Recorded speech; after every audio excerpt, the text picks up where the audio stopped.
Sharat Kumar here, economics faculty from Shakthi International School. Today I have come up with another economics concept, that is employment. This employment we could see in Keynesian theory of income and employment chapter. Try to understand what is this full employment, and let's try to get more knowledge about it.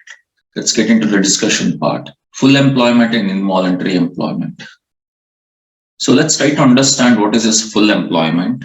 You all know that employment nothing but some resources getting employed in an economy. Okay, when it comes to a full employment, that is a situation in an economy where all resources or all those people who are willing and able to work at existing wage rate. Okay, so they are getting work without any undue difficulty.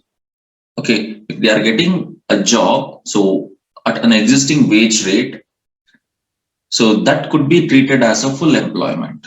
Okay, so you need to understand when it comes to a full employment, so they are saying that full employment, there will be no unemployment. Okay, what it means? So what is a demand for a labor? So that is getting equal to the supply of labor. So that could attain full employment. But we have to understand there is a little clarity over here. In macroeconomics, we can't say that when there is a full employment, there is a zero unemployment or cent% employment. I repeating once again. When you are saying a full employment in an economy, it does not mean that in an economy we have zero unemployment or cent% employment. Why? Because there is a presence of natural unemployment. Okay, so whatever you do in an economy, how much full employment you might attain, definitely naturally some unemployment is going to be happen. Okay, let's try to understand what is that unemployment. See, now we are going to see that even at full employment, there can be two types of unemployment. Number one is frictional unemployment and structural unemployment.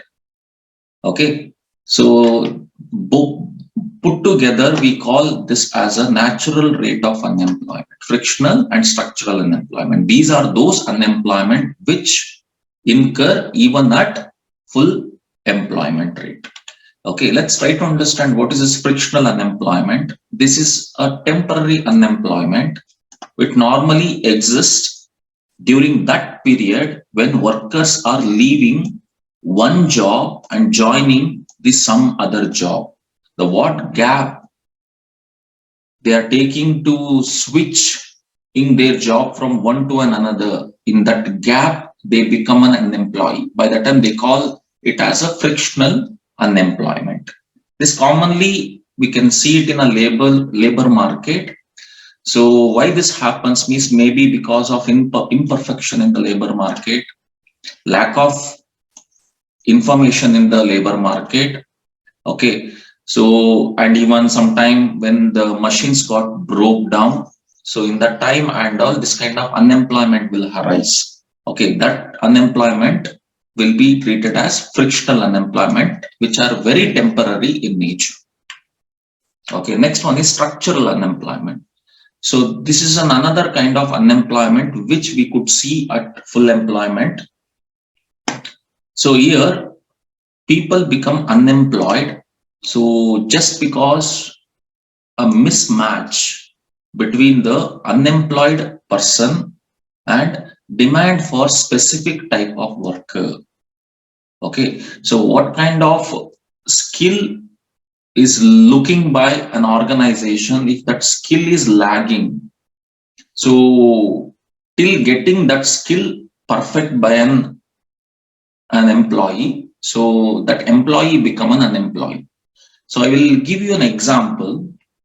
So if computerization workers I will give you an example.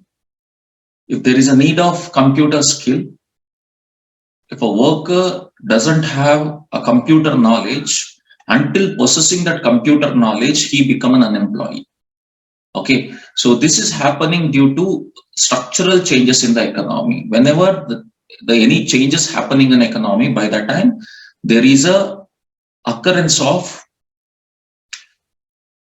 need of new skill. By that time, temporarily some employees become an unemployees. Okay, this is what we call it as structural unemployment.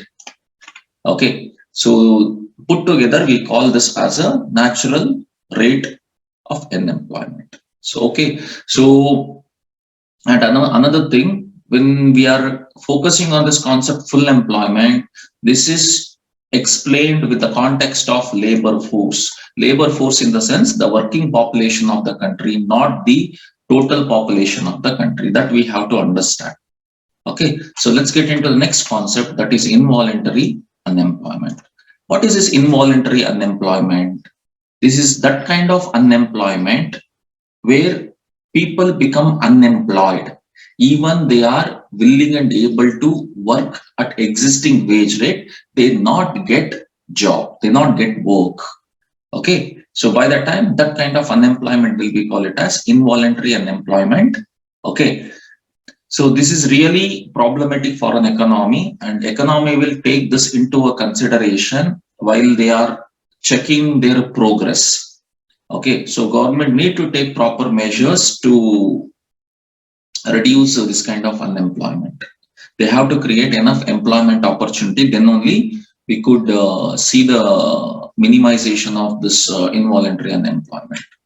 Okay, we have another unemployment which we call it as voluntary unemployment, but economy doesn't bother about this kind of unemployment.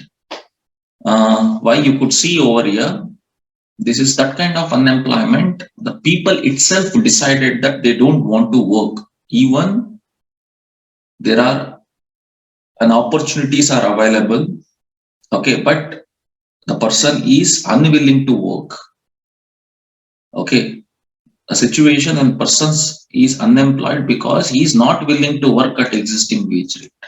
By that time we call this as a voluntary unemployment. So this we never take into consideration while we are checking the progress of an economy. Okay, so these are all about an employment concept. So we have learned about full employment, involuntary unemployment, and voluntary unemployment. I hope this video gave you a lot of clarity about these concepts. Let me try to meet you with another video. Until that time, take care. Thank you.